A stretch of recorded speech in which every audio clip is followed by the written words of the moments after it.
Good afternoon, Knights. Thanks for joining us. I'm Emily McMinn, and today is Monday, November 21st, 2022. Here's your nightly news update. A 41-year-old art major and medical tattoo artist, Stacy Becker, is in her final year at UCF. Her art extends beyond the classroom and stretches out to help those who were diagnosed with breast cancer. Nightly news reporter Terry Gilliam has more on her impact. He's a mutt, so he's like a pit bull pointer hound mix. Stacy Becker, a UCF student and medical tattoo artist, started tattooing in 2007. Her gifted hands helps change the lives of breast cancer survivors post-surgery. Her specialty is 3D areola tattoos done at Empower Tattoo. People just want to feel like themselves again, and so I love that tattooing can offer that. Nothing compares to when they get that first look, when you tell them to stand up and check out what they've earned today, is what I like to say. Becker believes every day is a challenge, but the people she meets makes everything worth it. I asked Stacy about the joy it brings her when her work is done. She says she likes to help survivors heal one tattoo at a time. Michelle McGuire, a client of Becker's, was diagnosed with breast cancer in February 2020.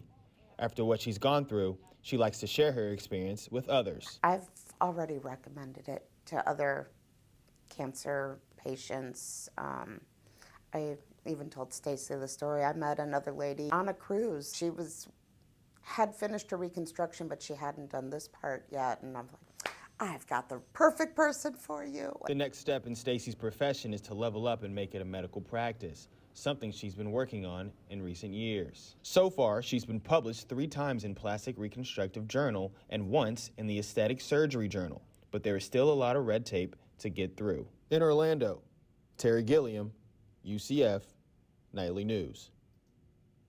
Becker plans to take her practice to the next step by getting more information out there about 3D medical tattooing.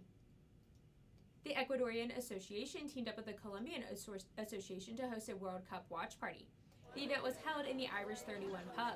The members of these 2 clubs watched the inauguration and first game of the 2022 World Cup in Qatar, which was Ecuador against Qatar. EXCA's members came in representing their country by wearing their jerseys, ready to cheer their team on. According to EXCA officers, they were not only happy because of the turnout, but also because of the score, Ecuador winning 2-0.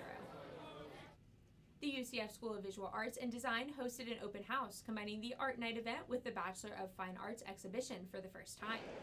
The School of Visual Arts and Design combined all of its programs, gave tours to its studios, and opened classrooms to the public. The faculty and staff supported their creative students as they showcased their artwork during the exhibitions in the gallery and classrooms. Faculty walked through the entire building and answered questions, while students talked about their projects. The UCF football team had its senior day on Saturday with a late morning kickoff against AAC conference foe, Navy. The Knights offense had trouble getting into a rhythm. UCF Nightly News reporter Grant Wheeler shares more about the team's offensive struggles.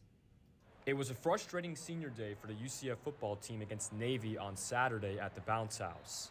The Knights couldn't establish any consistency on offense, especially with their run game.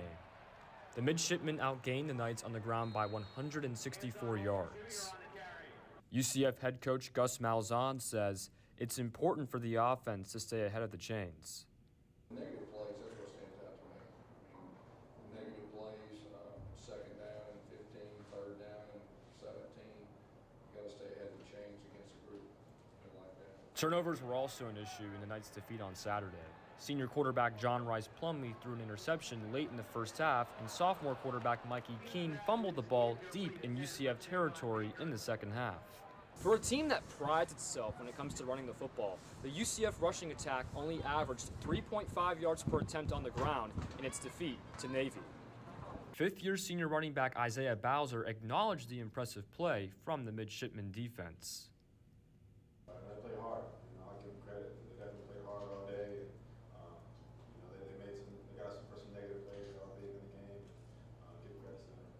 UCF will now look to end its regular season on a high note with a win at USF, which will put the team in the AAC championship game. In Orlando, Grant Wheeler, UCF Nightly News. UCF will now look to shift its focus to the war on I-4 against rival USF this Saturday in Tampa. Kickoff for the game is at 7 p.m. Now let's take a look at today's weather forecast. Today's high is 75 degrees with cloudy skies and a 50% chance of rain. Tonight the low is 71 degrees with a 20% chance of rain. Tomorrow's high is 77 degrees with rainy skies and a 70% chance of rain. That's all the time we have for now. Make sure to keep up with all that's happening throughout the week by following us on Instagram at UCF Nightly News. And check back here tomorrow for another Nightly News update. I'm Emily McMinn. Thanks for watching and have a great day.